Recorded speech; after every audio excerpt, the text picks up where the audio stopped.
perkenalkan, kami dari kelompok 9. Aku Adifa. Aku Nisha. Hari ini kita akan menjelaskan tentang prinsip-prinsip geografi beserta contoh-contohnya. Selamat menyaksikan. Kamu udah belajar tentang prinsip geografi belum? Udah dong. Tapi biar makin paham, gimana kalau aku jelasin dulu tentang pengertian prinsip geografi itu?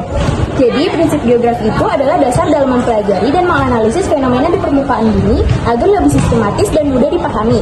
Prinsip ini terdiri dari 4 jenis. Yang pertama adalah distribusi atau penyebaran.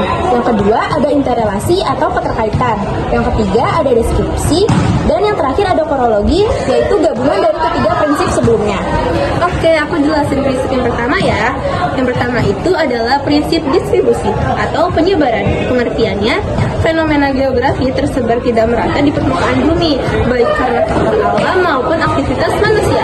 Contohnya itu seperti internet lebih lancar di kota daripada di desa. Jadi kelancaran internet di kota dibandingkan di desa terjadi karena adanya keterkaitan antara faktor teknologi, ekonomi, dan juga sosial. Iya benar, dan dari persebaran itu kita bisa tahu di mana suatu fenomena bisa terjadi di wilayah tertentu.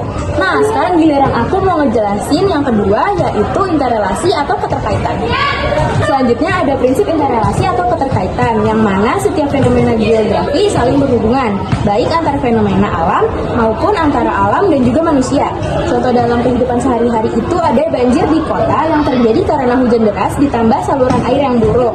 Nah, ada hubungannya itu antara fenomena alam yaitu hujan deras dengan fenomena manusia yaitu sistem drainase yang buruk. Lalu kedua faktor ini itu saling mempengaruhi sehingga menimbulkan bencana banjir.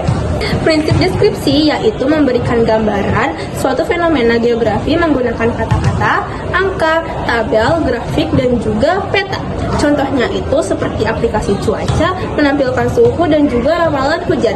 Jadi, penyajian suhu dan ramalan hujan oleh aplikasi cuaca merupakan bentuk penerapan prinsip deskripsi karena menggambarkan kondisi cuaca yang terjadi di satu tempat.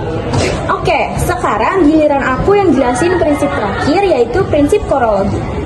Jadi, prinsip korologi atau prinsip gabungan itu adalah analisis wilayah secara menyeluruh dengan menggabungkan prinsip distribusi, interrelasi, dan juga deskripsi. Contoh dalam sehari-hari itu ada pembangunan jalan tol, yang mana pembangunan jalan tol itu kita bisa lihat dulu jalurnya, itu masuk ke prinsip distribusi. Di mana jalur yang ramai, mana jalur yang padat kendaraan.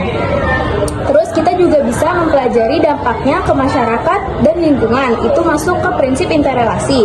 Kita tuh bisa berpikir apakah jalan tol itu bikin macet atau merugikan warga sekitar atau malah membantu ekonomi. Lalu kita bisa membuat peta atau rencana pembangunan, yang mana ini masuk ke prinsip deskripsi. Ini tuh agar semua pihak tahu gambaran jelasnya jalan tol ini tuh kayak gimana akhirnya. Nah, ketiga hal tersebut itu melibatkan tiga prinsip sebelumnya. Maka ini termasuk ke dalam prinsip korologi. Jadi intinya prinsip-prinsip ini kayak dasar berpikir ilmu geografi ya? Iya, kalau kita udah paham prinsip-prinsip ini, kita bisa jadi lebih mudah dalam menganalisis berbagai permasalahan di geografi. Thanks ya Eca, aku jadi lebih paham nih belajar bareng kamu. Thanks juga Nes, kapan-kapan kita belajar bareng lagi ya. Oke.